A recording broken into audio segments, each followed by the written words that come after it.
ओम भूर्भुवः स्वः तत्सवितुर्वरेण्यं भर्गो देवस्य धीमहि धियो यो न प्रचोदयात्। जय गुरुदेव, जय वेद माता का, जय सुश्री माता, जय भोलेनाथ, जय प्रभु, जय साथियों, सुप्रभात। आपका दिन मंगलमय हो, इसी कामना के साथ हम आज एक फिर सुप्रभात संपादकीय का एपिसोड लेकर के आपके सामने प्रस्तुत हैं। हमें उम्मीद है कि आपको पसंद आएगी। अगर पसंद आए तो अगर अब तक हमारे चैनल को सब्सक्राइब नहीं किया तो उसको सब्सक्राइब करके लाइक कर दीजिए। अगर सब्सक्राइब कर दिया है तो लाइक जरूर करिए। और हम एक निवेदन करना चाहते हैं अपने साथियों से कि हमारे बोलने में कोई गलती हो रही हो, कुछ भी सुधार की आवश्यकता हो तो आप सारे लोग, क्योंकि आप जानते हैं हमने जीवन में सारा जो है अपना वो आप लोगों के आधार पर किया है, तो अगर कोई ऐसा लगे तो हमें आप वो कमेंट बॉक्स में जो है वो हमारे जो है वो सुप्रभात संपादकीय के बारे में अपनी टिप्पणी भी दें।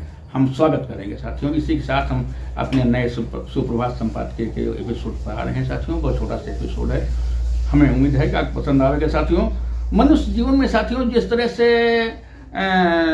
पके हुए आम की पहचान नहीं होती है, आम है, केला है, हाँ, जब तक वो पका नहीं होता है तब तक वो जो है वो हार्ड होता है, कठोर होता है, हाँ, और उसमें तीखापन होता है।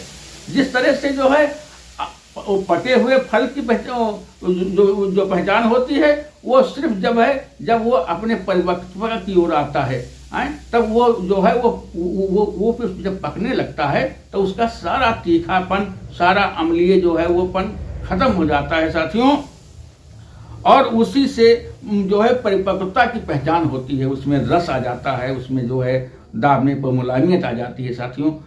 यही जो है उस फल की पहचान होती है। जिस तरह से फल की पहचान होती है उसी तरह से जो है वो जब मनुष्य जो है जब अपने बाल्यपन से परिपक्वता की ओर जो है अग्रसर होता है तब उसमें भी जो है साथियों उसमें कठोरपन जो है वो समाप्त हो जाता है, होना शुरू हो जाता है और आगे बढ़ते बढ़ते जो है समाप्त हो जाता है। उसकी बोल भाषा कार्य शैली सब मीठी हो जाती है और उसे हर मनुष्य में समान रूप से ब्रह्म दिखाई देने लगता है।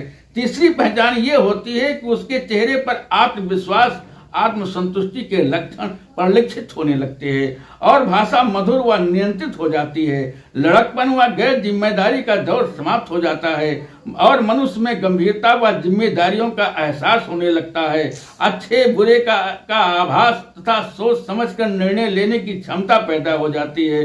परिपक्व मनुष्य को ही ईश्वर का ज्ञान व सत्यता का एहसास होने लगता है और अपने भले बुरे के बारे में सोच सकता है। इसीलिए बाल्यकाल के अच्छे बुरे कार्यों में कोई बुरा नहीं मानता है, बल्कि बचकाने कार्यों से लोग आनंदित होते हैं। लेकिन जब वही कार्य आदमी जो है परिपक्व होने के बाद, समझदार होने के बाद करता है तो लोग उसे बेवकूफ कहने लगते हैं। अगर परिपक्व मनुष्य गैर जिम्मेदाराना कार्य करने लगता है तो फिर वो दंड का भागीदार हो जाता है। मनुष्य का लचीला जीवन ईश्वर भक्ति की ओर अग्रसर करता है। लचीला वही होता है जो परिपक्व होता है। परिपक्व होने के बाद भी मनुष्य अगर लड़कपन करता है तो मनुष्य जीवन मिलने का आनंद उसे नहीं मिलता है और मनुष्य जीवन बेकार व्यर्थ चला जाता है। परिपक्वता का मतलब अपने आप की, अपने बाप की और अपने औकात की पहचान हो जाना होता है। जिस मनुष्य को जीवन में इन तीनों की पहचान हो जाती है उसका ध्यान सदा ईश्वर में लगा रहता है और वही ईश्वर को हाजिर नाजिर मान करके अपने सांसारिक कार्यों को जो है वो करता है और जो है ईश्वर को हमेशा जो है अपने दिल में बिठाए रखता है, अपना बाप मानता है, उसके सामने गुनाह करने में जो है डरता है साथियों।